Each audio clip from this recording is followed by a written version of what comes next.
Welcome to Tikvah Radio Show, the sound of hope. I'm Liliana Inez, your host. Someone once said that God speaks to people in different ways. Did you ever have dreams, visions, or a special experience in which you felt God was speaking to you? The Torah tells us that Abraham, Jacob, and many others heard and experienced God. Does Adonai speak to people like that nowadays? On Tikvah Radio, we interview people who have had an encounter with the God of Israel, a special experience. Some have even had personal miracles, and all have found the Messiah of Israel. Stay tuned to Tikvah Radio Show and hear an amazing story of someone who was encountered by God. Shalom, Mishpacha. I will share a brief intro for the sake of clarity regarding the following interview. Lura, along with her Jewish husband Milton, both believers in Yeshua, made Aliyah from the U.S. Milton's love, care, and kindness soon attracted Holocaust survivors to him. If asked about his beliefs, he would simply share his faith. The couple moved to a desert city because of Milton's failing health, and Milton passed away a few years later. Several years passed, and Lura met Eddie, an American Air Force veteran, who by coincidence had been in the same unit as her late husband. He was also Jewish and a Messianic believer. Lura and Eddie married and opened a storefront meeting area.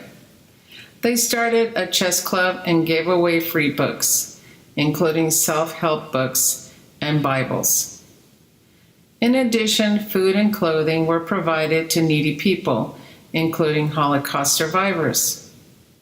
Everything they did was free, and both shared Messiah whenever people asked about their spiritual beliefs. Their openness to Yeshua made them a target. But surprisingly, the challenge of dealing with the harassment actually caused a questioning of beliefs, to the point that some harassers eventually began researching about Yeshua. As a result, some came to believe in Yeshua as Messiah themselves. So now you will hear Lura and Eddie's story as shared with me by Lura. Welcome, Mishpacha. Today our guest is Lura Beckford. Welcome to Tikvah Radio Show, Lura. We're so glad to have you here with us. Thank you. Thank you for inviting me. Pleasure. It's good to have you here. Lura, tell me about your Jewish connection. Well, it's kind of a little different than most people. For one thing, my family, down through the generations, every time there was a pogrom or something in Russia or in Europe, and the Jews were shoved out, my family moved with them. We always felt that we needed to protect the Jewish people, and so we stayed with them. When I was very young, maybe 5 years old, I heard on the radio, I was sitting around with my family around the radio listening to the count of the then early United Nations, and the nations were giving their vote on whether or not Israel should be a nation. And we were so excited. My whole family was just so excited that Israel had become a nation. The prophecy was fulfilled. Can a nation be born in a day? And Israel was. Wow. So I was too young to understand it all, but I knew that it was very, very important. So let me just go back a little bit to what you said before. Let me see if I understand correctly what you were saying. You were in Europe. Your family was in Europe. Is that correct? Yeah, our family. We did our DNA, so we traced our generations back. Yeah, they were in Russia, and when the Jewish, when there was pogroms in 1790, right, in that decade, a lot of the Jews moved over to England and Scotland and Ireland. We moved with them. Yes. Yeah. Yes. So we took it seriously what the Bible said. if you bless Israel, you get blessed. If you curse Israel, you get cursed. But with your family, what you're saying is way back in the 1700s, your family was already connecting and relating to the Jewish people and honoring them by following them as they were persecuted and left those countries, that your family did the same, honoring the Jewish people and shunning that anti-Semitism and persecution. So I grew up with that knowledge, and I fell in love with King David in the Bible. And when I was 11 years old, I asked the Lord, can I get a Jewish husband? And he answered that prayer later on. I also asked him if I could live in his land, and he answered that prayer too, because I became an Israeli 22 years ago. Wow, tell me about that. So you were how old when you asked God that you could marry a Jewish man? 11. 11, all right. So moving on through your life, when did you meet? Well, I joined the Air Force when I was 19, yes. And he happened to be in the Air Force. He was a career man, Milt Maiman. Some people have heard of him. He had a radio program for 5 years here in Pennsylvania. He became a Messianic Jew about 8 years after we were married. And he went to Bible college, and we had Messianic synagogue here in central Pennsylvania before we made Aliyah to Israel. So that's interesting. So you married him. He was Jewish. He was not a believer in Messiah at the time. How was your life when you were first married? Here you are. You were a believer in Messiah. Do I have that correct? Yes. At that time? Yes, okay. I was. I don't recommend marrying an unbeliever.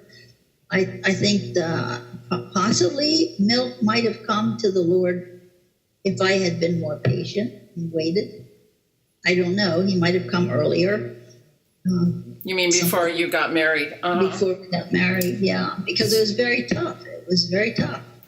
So you think you thought one way and he thought another, and that was really rough on your marriage?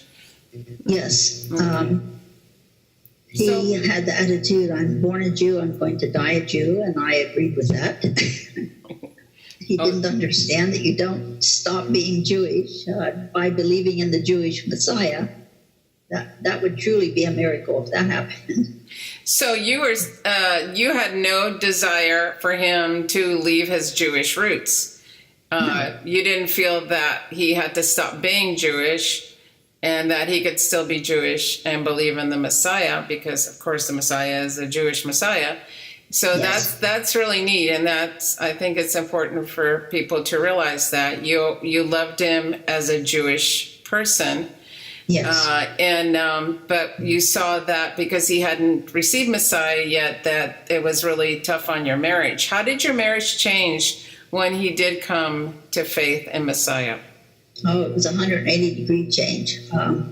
He finally understood the abundant life that Yeshua gives, the peace that he gives inside, because he had an issue. Well, he was military, and he'd been in the military for some years, and he had an issue with anger. People didn't obey when they were given orders. He had an issue with anger, and through Yeshua, he resolved that issue. So he became a much more gentler, much more compassionate person, full of love. So, yeah, it was a huge change. Well, that sounds wonderful. So tell me, how did he feel about his Jewish roots once he came to Messiah? Oh, it was another Messianic Jew who led him to the Lord. Wow. I contacted some people who contacted some people, and the next thing I know, we're getting a knock at the door, because my husband was convinced that it was a Gentile plot, this whole business about, okay, you can stay Jewish and be a Christian. So he wasn't budging on that. So it wasn't until he met another Messianic Jew. that he realized that this is possible. This is really possible. Yeah, he had to hear it from another Jewish person who had received Messiah, and Yes. you could see the Jewishness in that person. So he became free in believing in the Jewish Messiah and realized he didn't have to change Yes. his roots. And then he got a desire to reach out for his brothers, the Jewish people. wow, that's And, awesome. Yeah. Both of us shared a love for Israel and the Jewish people. And, I went to synagogue with them over the years. And,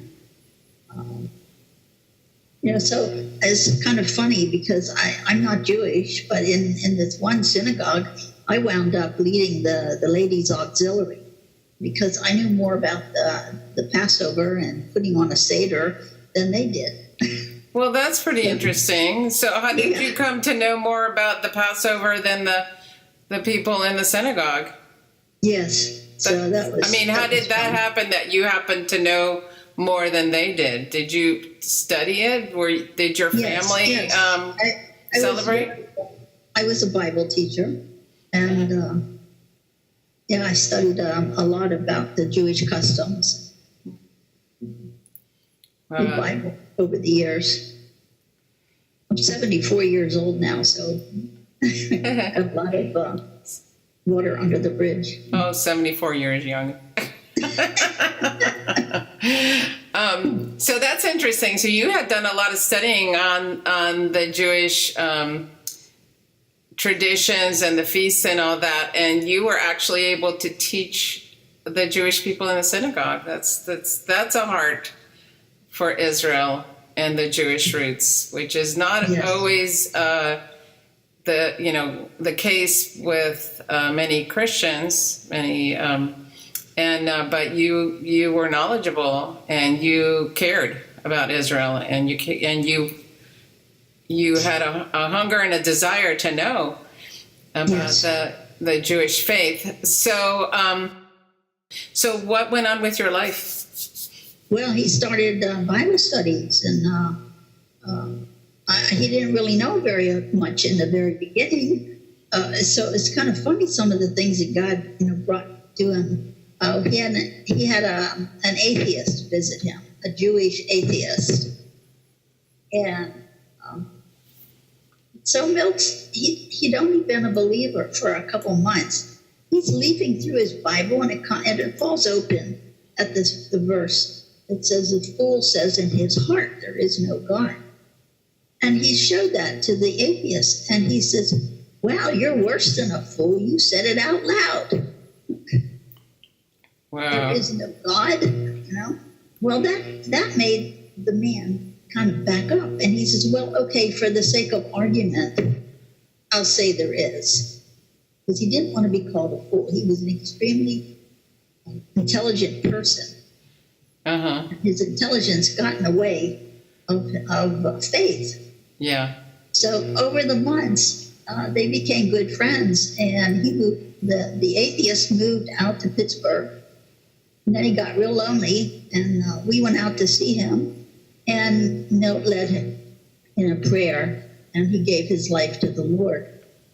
So that was the first of many, many, many people that Milt led to the Lord. Can you tell us a little bit about this atheist? How did he change when he realized there was a God and he received him, received the Messiah in his heart? Can you? Well, it was amazing because the transformation was instant. All of a sudden, this depressed man who was really bitter because so many people were, less intelligent than he was, and he didn't have any ears to talk to. All of a sudden, he's happy and he's laughing and he's jumping up and down. I received the Messiah. I have Yeshua. So it was instantaneous. It was remarkable. So he was sad, and then he received Messiah, and suddenly there's a joy that he didn't have before. So yes, and God a peace. Gave him a joy and a peace that he didn't have before. And you saw that. It was a very clear change in him. That's awesome. So you guys had a Bible study. Did you have it in your home or a certain place? And Yeah, we started in our home, but then it grew, and then we wound up with a congregation, a Messianic congregation, and that was quite something. But in the background, Milt and I had always wanted to move to Israel. In 1980, we took our first trip, and we did several trips after that. And we had always talked about moving to Israel. In fact, when I met him in the Air Force, the very first conversation we had was about moving to Israel. So we finally did that in 1995. But the Lord wanted us over there. There were people who didn't know him, who didn't know Milt. And they were walking in the street. They would come up to him and say, God wants you in Israel. Wow. Yeah. I mean, we were getting messages like that.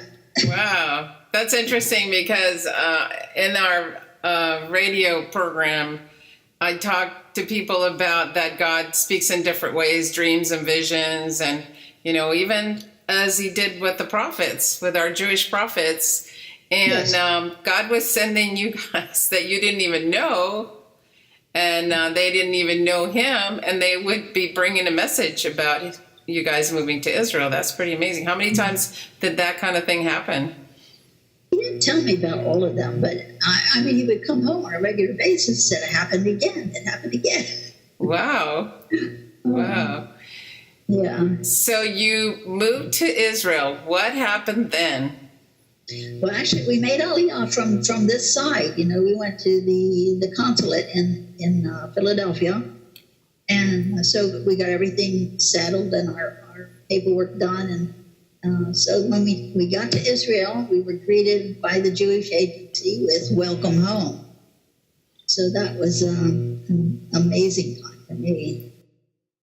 Anybody else who talked to them, they, give them the brush off. But Milt had an inn with the Holocaust survivors. Everywhere he went, he would meet Holocaust survivors, and they would sit and talk with him, and he shared the Messiah with them. So the Lord was with Milt and gave him a special anointing for that. Milt had a special heart for the Holocaust survivors, and God gave that to him, and they experienced it.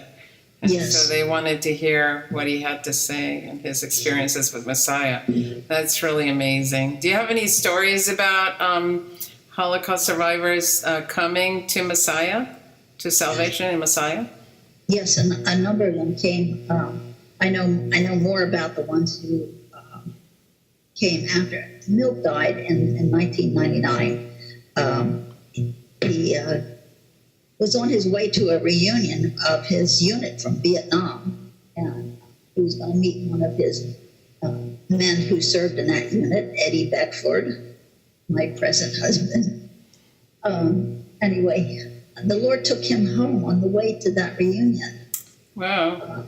So that was a shock, but it was time. He was older than me. He was 14 years older than me. So. Well, going back to, so how many years were you and Milton in Israel together? Well, yeah, we made Aliyah in 95, and he died in May of 99. After Milt died, I went to synagogue on Yom Kippur with my neighbor, and I'm sitting there in a little synagogue, Sephardi synagogue, and they're having an auction on Yom Kippur. What am I bid for the right to come up here and, read from the Bible? So they had this all portioned out, all these different readings, and people were bidding, 100 shekels, 200 shekels, 300 shekels. I said, Lord, look at your people. Look what they're doing. This is Yom Kippur, holiest day of the year, and they're having an auction. And I was really floored. Right. And the Lord said to me, what do you want? And I said, I want these people. I want them for you. I want a rod. And he said, you have it. In 2001, Eddie came over to see me, and we got married, went to Cyprus and got married. And he's a chess player, so we opened up a chess club Bible shop. Because I had been passing out Bibles and books along with some of my fellow believers downtown, and we were having a hard time of it at different places. Just one little story here. One of the believers had an armful of Bibles. The Orthodox came by, and they saw him. So they beat him up. They knocked all his teeth out. Oh, my goodness. Yeah, they really did a number on him. Meanwhile, the Bibles are scattered all over the ground. Is this somebody that was already living in the city? He came about a year before I did. Maybe about the same time, because he was in Beersheba and then he moved up to Arad. So he was gung-ho for the Lord. He's a Russian believer. So is a Russian Jewish believer? That Russian Jewish believer, yes. So he was a citizen of Israel? Yes. And along comes a young man who's 14 years old. Now, it's illegal to witness to anybody who's under 18 in Israel. There's a law on the books. You cannot witness to somebody who's under 18. You cannot share your religion with them. So this young man sees these Bibles all scattered, and he sees what's going on. He picks up one of the Bibles and took it home with him. Uh-oh. He read through it on the weekend. And he accepted the Lord right there in his room, all by himself. The Lord just worked a miracle. His name is Jenya, and he's still in Israel. And he's doing a marvelous job. He's witnessing for the Lord. A little while later, when we're having all this persecution, the police were calling in the believers one by one and interrogating them. Have you ever witnessed to somebody who's under 18? Well, when they called me in, I told them this story. And I said, now you tell me whose fault it is that this young man became a believer. Oh. Wow. That was the end of the interrogations. Back to this gentleman that the Russian believer, the Russian Jewish believer, Yes. that they beat up, somebody beat him up. Was it one person or several that attacked him? A whole group. It was a whole group of them. Oh my goodness. Yeah. And these were ultra-Orthodox. okay. So when this happened, The largest Haredi sect in the world is the Hasidei Gur, the Gur Hasidim. And they're the ones that decided they want to move into Arad and take it over, make it a religious town. Okay. But They had an who started agenda. Arad are secular. 80% of Israel is secular. I interrupted you a little bit, so let's go back and can you repeat what you said about the community moving in, that they decided to target Arad? Can you share that a little bit? Again. Yes, a lot of people don't realize that Arad in the ancient biblical days, the times of Solomon, was a refuge city. The priests had it. And they trained priests there.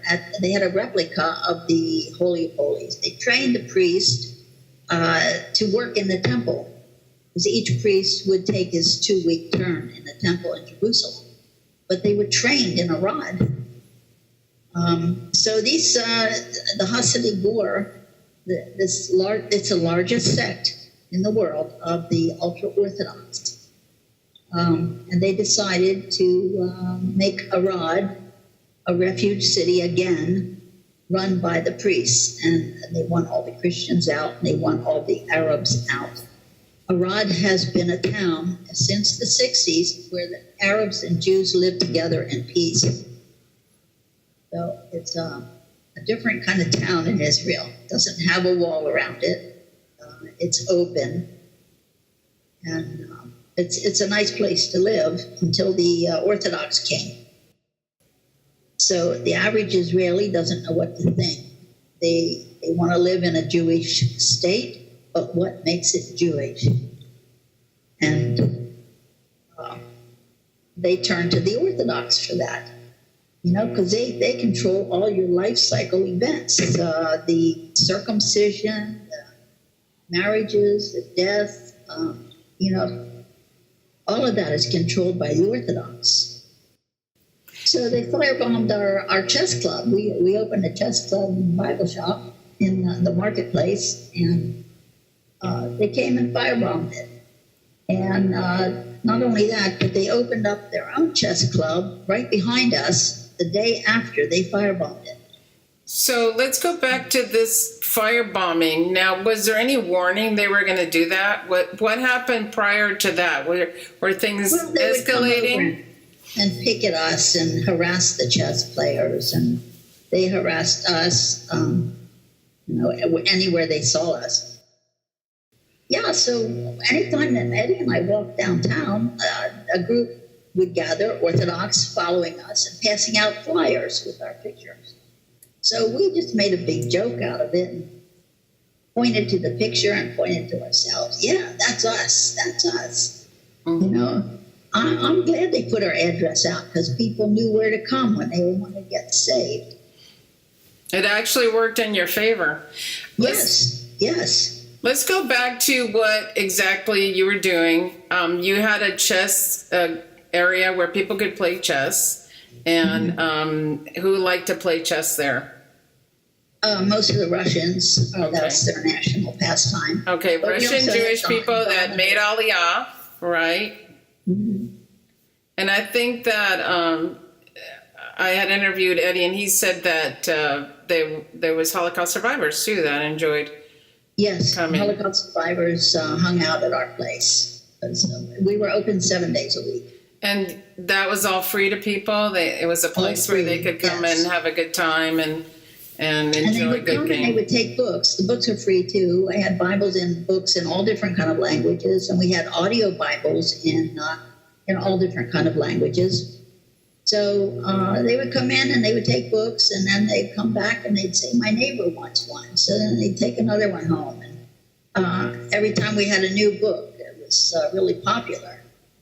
But the Orthodox didn't like it, and they harassed us nonstop, constantly being out there. And Eddie told you about the cantor in the synagogue that was saved. And they actually pulled him physically out of a chair and tried to get him to leave our chess club, and he sat right back down again. But they threatened him with a knife on his way home. Whoa. It's just nasty. A lot of nasty stuff happened. Okay, so you're providing some things for people. You're helping people out. Eddie said that you would take food to Holocaust survivors that were poor. Yes, you're trying to help people tangibly, not only passing books for them to know Messiah and find comfort in the scriptures. And so you were an asset to the community. Yes, and when we opened, the city newspaper featured the chess club in the marketplace, and they said, "Wow, the Beckfords are bringing the marketplace alive," because there were a lot of empty stores there. And they said, "Now it's really fun to be over there." So it was a good, positive thing, and the residents of Arad welcomed it. A number of phone calls we got over the years were Orthodox who called us up and apologized for their part in the persecution. Wow. And almost all of them had the similar stories. They said, "We wondered who Yeshua was. Why is Yeshua so..." They called him Yeshu, which is an acronym for "May his name be accursed forever." But they said, "We wondered who this person was, that it was so important that the rabbi told us to come and harass you and picket you." They actually got paid for picketing us. 10 shekels an hour, 40 shekels an hour. Wow.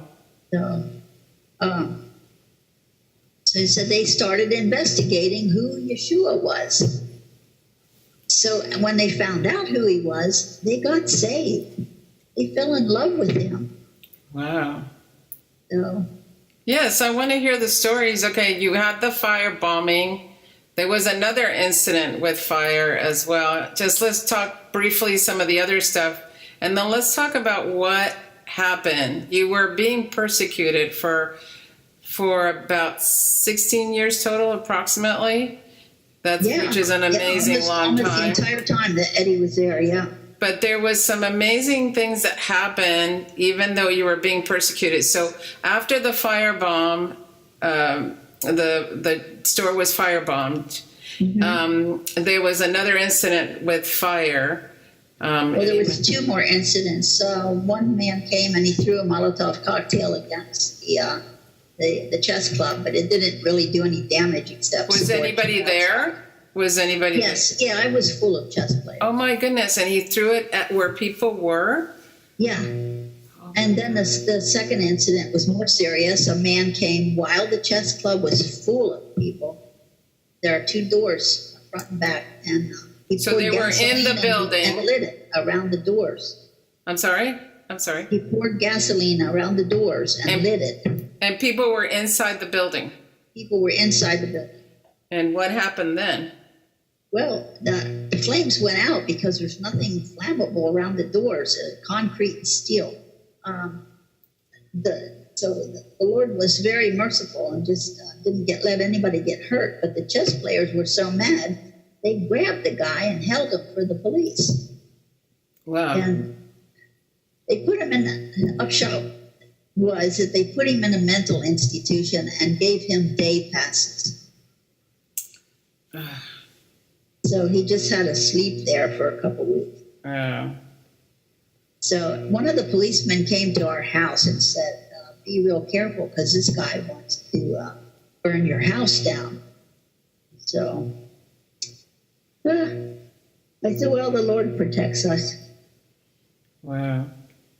So tell me what happened because of the persecution. Tell me the stories that you've been wanting to share about how people actually started being affected by that, but good things happen out of that.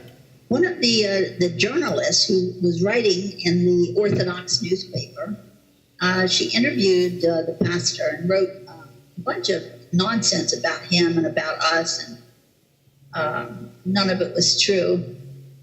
She had a change of heart. The Lord really laid it heavy on her because she's a journalist and she wrote all these things and she knew they were lies.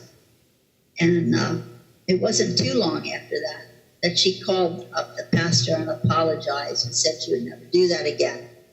So she was interested in Yeshua and the fact that the believers were so honest. We had such a good reputation that the Orthodox were calling us and saying, I have a house to rent. Does any of your people want to rent it? Because they know that we pay our bills and we take care of things. And that's kind of hard to find in Israel because there's not too many believers there. But the reputation was good. And a number of people apologized. I want to tell you about two girls. One was an Arab and a Muslim. The other was Jewish. She saw the Messianic community as being something that she was interested in. She was about 15. Is this a Muslim or the Jewish girl? The okay. Jewish girl was about 15, and she asked her mother and father, can I go to their Bible studies? Well, because of the law in Israel, we demand a note from the parents, a signed note with their ID number on it and dated, allowing their children to come to our Bible studies or right. events. So we got a note, from them. This girl attended, I think, maybe 2, maybe 3 Bible studies, and she wanted to get saved. So she prayed and asked Yeshua to come into her life. Wow. So she had to be real careful about what she did for the next couple years. But she told everybody, on the 18th birthday, I'm getting immersed in the Jordan River. Wow. So I was able to help the pastor immerse her on her 18th birthday. But it started a firestorm because of the rabbis were saying, well, if she got immersed on the 18th birthday, that means that we witnessed to her before that. So again, the police had called people in for interrogation over this matter. And when they got to me, I told them, we have a note from her parents giving. And they said, no, they didn't know that. And they called off the rest of the investigation. Yeah, because everything was legal. It was legal, yeah. Yeah. So, and then the Arab girl, Muslim girl, comes from a family. Actually, Milt and I had met this Muslim family, and he has a coffee shop downtown Harrisburg, downtown Arad. And that was the first place we went. We came to Arad looking for an apartment. And we stopped in at this coffee shop. It was early. Nobody else was open. And we asked him, do you have eggs? And he said, yes. And he immediately went down to his friend's house, or the shop, that supermarket there. And he came back with eggs. And he made eggs for us and made a little breakfast for us. And from that time on, we became really good friends. And Milt said, I want to adopt your children as my grandchildren, because all of my grandchildren are in the States. This just blew Ali's mind. He says, a Jew wants to adopt my grandchildren, and I'm a Muslim. And he was so happy about it. He was a man of peace.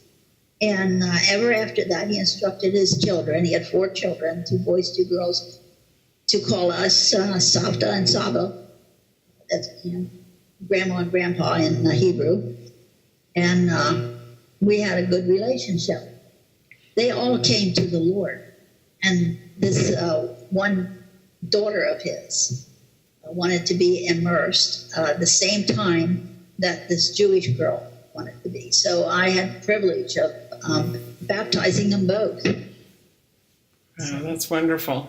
Wow. Yeah, Jews and Arabs. Same time. That's amazing. Yes. That's amazing. Yeah. Praise the Lord for them. Yeah. For their lives. The Bedouins were very open to the gospel. The secular people in Iraq are very open to the gospel. So a number of them have come to the Lord because of the persecution. If it wasn't there, they wouldn't give it 2 thoughts, 2 cents. They would just go their way and not think about it. But when they see what the Orthodox are doing, they're asking themselves, is this what Judaism is? If this is what it is, I don't want it. So they're seeing that there's another way, that they can still be Jewish. They can worship the God of Abraham, Isaac, and Jacob. Okay. Through Yeshua. They're seeing the love of God through you guys, and they're Yes. seeing the power of the Jewish Messiah in your lives, and they see the difference between those who know the Messiah and this religious group that tried to push their beliefs on them. And on the community, actually, they've had an Yes. agenda for that. Yeah. Mm-hmm. In spite of all that, how did you feel about that religious group as a believer, personally, and how did God help you perambulate through that? They're so lost and they're so bound up. I feel so sorry for the women, because the Hasidic Gur, they don't believe that men and women should have an emotional tie. Husbands and wives should not have an emotional tie. They don't believe in husband and wife walking together with the children. You will see one or the other with the kids, but they avoid any kind of emotional contact. And I thought, they're missing so much. They are so lost. They do their duty, and they have sex, and they have babies, and they go through their ritualistic lives. But there's no joy there. Well, you saw them pretty close because you were around them a lot, and they were around you a lot. Yes. I got to have a number of little private conversations with the Orthodox men. They're not supposed to be speaking to women, especially an infidel, like me. But some very interesting conversations. When the Orthodox Jew sent that Purim package to Ami Ortiz in Ariel on Purim in 2008, they were shocked. The Orthodox Jews in Arad were shocked. And one of them came up to me and just kind of whispered, "That wasn't us. That wasn't us. Believe me, we don't do that." And I said to him, "You are, by your actions, teaching hatred to your children. You're bringing your children here and telling them that we've killed people, that we've done all kinds of things, that we're responsible for the Holocaust." I said, you're filling their heads full of lies about us. Of course it was one of you who did that package. And they just couldn't believe it. But it didn't stop them. It didn't stop them. Some of them, yes, but not all of them. Wow. One young man said, "I don't want to be here." But the rabbi said, "I have to be." And I said, "God gave you a brain to think with for yourself." I said, "Try using it." And I didn't see him anymore. He didn't show up to the times of picketing and harassing. Right. We are coming to the end of our portion here, but do you have some other stories that you wanted to share? Because I don't want to stop the recording if there's some other things that you really feel are really important. Well, there's a young lady named Ketty, a Messianic Jew. She was in her high school years, and communications major. Her teacher gave her and the 4 other students a video camera and said, "Go make a documentary." So she did, and the group, even though they weren't believers, decided to make a documentary about Ketty and the persecution the Orthodox are doing against the believers. So it's quite interesting, and it's on YouTube if anybody is interested. It's called Who Would Have Believed? And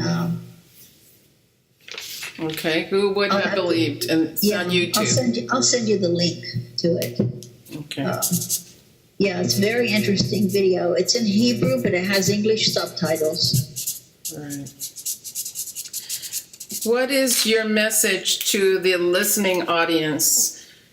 The listening audience that's not believing in Messiah right now. They're in the, thinking about it, or just listening maybe out of curiosity. Stop letting the Gentiles get away with Jesus. He's your Messiah. He's the Jewish Messiah. He's the Messiah that God predicted all through the Old Covenant. And he came and fulfilled it. And he's coming again, and he's coming again soon. So don't waste any time. Get the Messiah for yourself. Thank you. I appreciate your sharing that. That is amazing. If there are Orthodox Jewish people listening right now, what would you tell them? I would say there's a huge difference between what God has written in his word and rabbinical Judaism. Rabbinical Judaism is not correct according to God. You need to look in the Bible. That's where your answers come from. And set the commentaries aside. God's wanting to speak to you, and he speaks through the Bible, through the Word. All right. Thank you so much, Lura. I appreciate your heart that you're sharing, and just sharing all these difficult times and all the amazing things that God has done for people through you guys, and just touching them.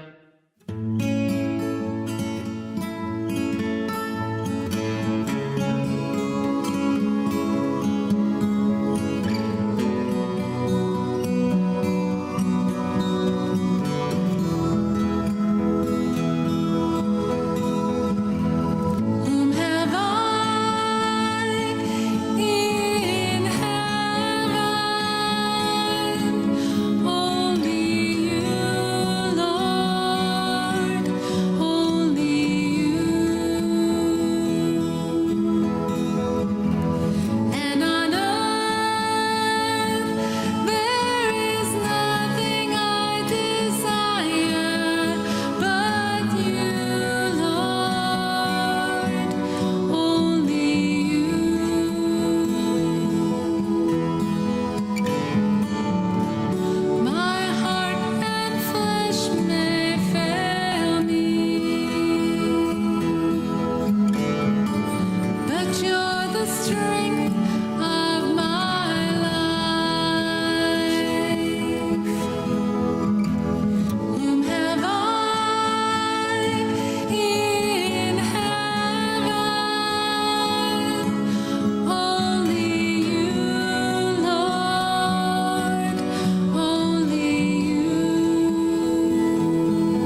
Thank you for listening to Tikvah Radio Show, the voice of hope. If you have been blessed by this program and want to join us in sharing with others the hope of Yeshua HaMashiach, a gift of any amount will be appreciated. You can donate and contact us on our website at tikvahradio.com. Once again, that's TIKVAH radio.com. Thank you for joining us, and God bless.